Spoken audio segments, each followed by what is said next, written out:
as one digs a little deeper into the whole ESG and particularly the E, the environmental component of that, MRLs, or maximum residue levels, are something I think most farmers in Western Canada have heard about recently. And so what could you tell us what FMC's approach to managing MRLs? Right.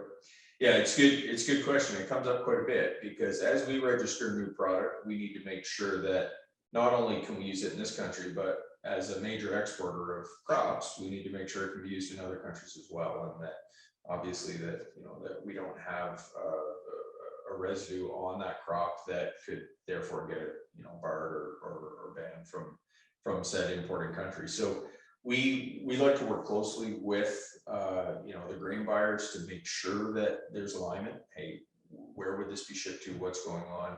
This is normal within the industry, and we actually behave.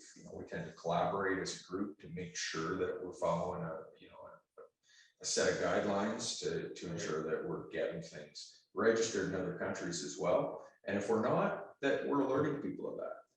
And we have examples of that in the past where we say, hey, we have an insecticide registered in the country. It would be great on the insect pest that you have, and it's registered on the crop, but there's no MRL for your export.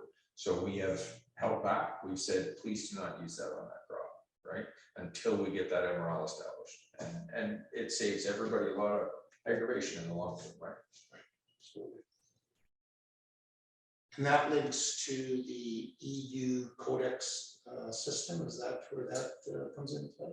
That's correct, and that plays a role in it. But obviously, some countries follow that, and some follow their own MRL limits. So it's a labyrinth of different levels that we have to take into account, as well as where we're exporting to, etc. So yeah, it's complex, and it's important that we stay on top of it because, as I said, we can all get ourselves in a bit of trouble too if we're not paying attention to that. And it seems to me an area where, although we want science-based, science-driven decisions, its max of having potential to become a little political.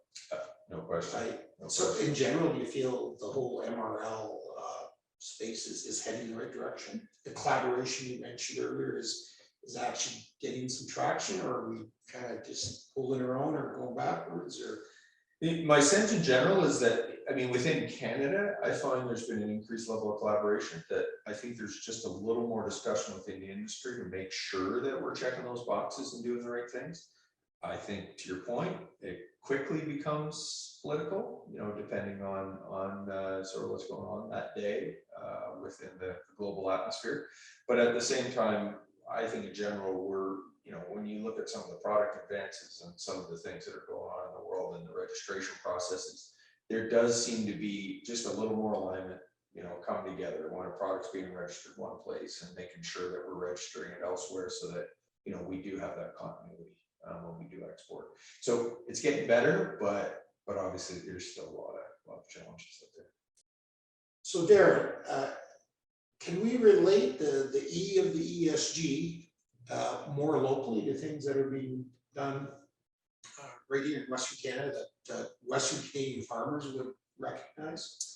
Yeah, one of the things that we take a lot of pride in general is that we carry a fairly concentrated product line. So think about the advantages of that being, just less trucking, less packaging, less waste, all those things.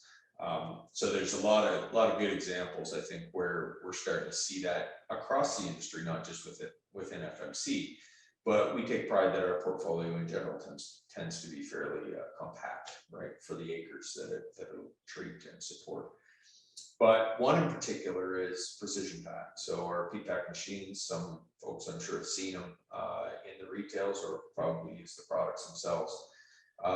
But the whole idea behind that precision pack is to dispense exactly what you need for the crop and the weed type that you have in the field and the problem that you have to deal with. So it allows for adjustment, right? It allows for a certain blend depending on the types of weeds you have in the field. You may adjust that blend depending on the timing. Is it a pre-burn or is it an in-crop application? Sure. It also gives you the flexibility on size, right? So we can we can turn out a bag that's 180 acres, 360 acres, you know, down to 47.8 acres if that's the size field that you needed to treat. A lot of farmers will do it based on sprayer size, sprayer tank size. Makes it easy. Okay, all right, this is how big my tank is. This is how much I need to put in.